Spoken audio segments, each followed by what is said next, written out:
Chronicling four generations of two families, Felicity Volk's Desire Lines is set against landmarks of 20th-century Australian history, encompassing a geographical span that begins in the Arctic Circle and ends in the Blue Mountains of New South Wales. Desire Lines is a richly textured celebration of Australia, its landscape, sights, sounds, seasons, while holding in close focus the inner lives of its characters.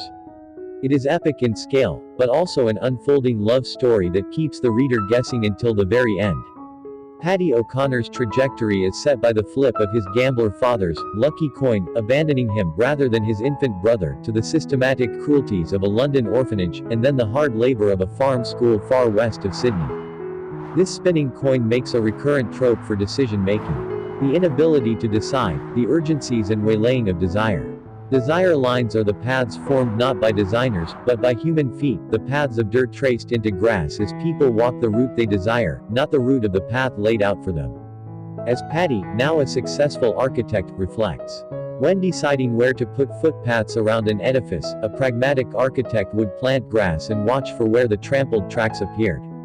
A pragmatic architect would pave those. Evie's first meeting with Paddy at her grandparents' market stall initiates love scenes of unusual tenderness and physical immediacy, overseen by a writer whose nuanced style moves with ease between the lyrically descriptive and the gently ironic. Building and planting and traveling bring the parallel storylines of Paddy and Evie into convergence, setting up their rhythm of meeting and parting and meeting again. Through the eyes of babes.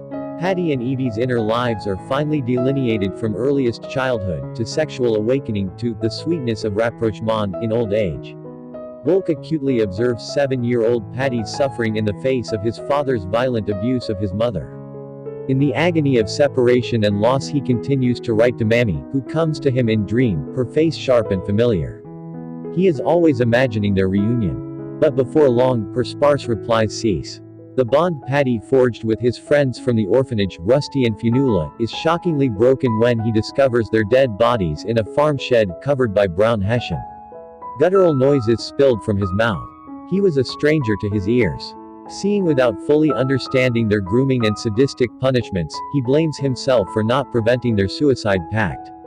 It would walk beside him and be buried with him, preparing the way before him, so that he would fall into its abyss over and over again with every step that he took.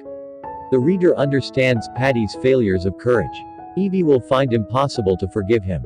As a child, in the Edenic space of a lavender maze, Evie becomes aware of a man watching and grunting in an activity that threatens her.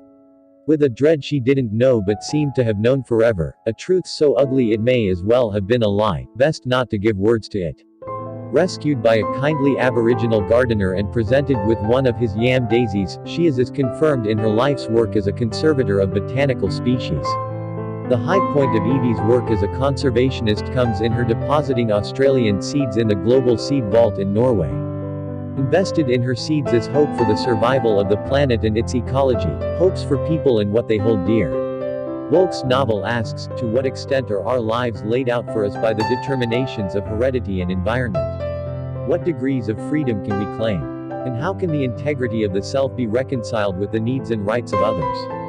Are you still a liar? Evie fires off in a text message to her estranged lover is the novel's first sentence.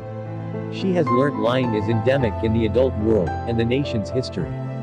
Being true to her love for Paddy, she is forced to lose custody of her children. He maintains the lie of a happy and faithful marriage to Anne. His children enjoy the stability and security he was denied. Eventually, Evie realizes she has reached the end of her patience. Are you still a liar? She keeps sending on their anniversaries across years and miles, a question that keeps hope alive by its very constancy. Hope that by coincidence, determination and vulnerability, desire will draw them together at last. Desire Lines is out now through Hachette.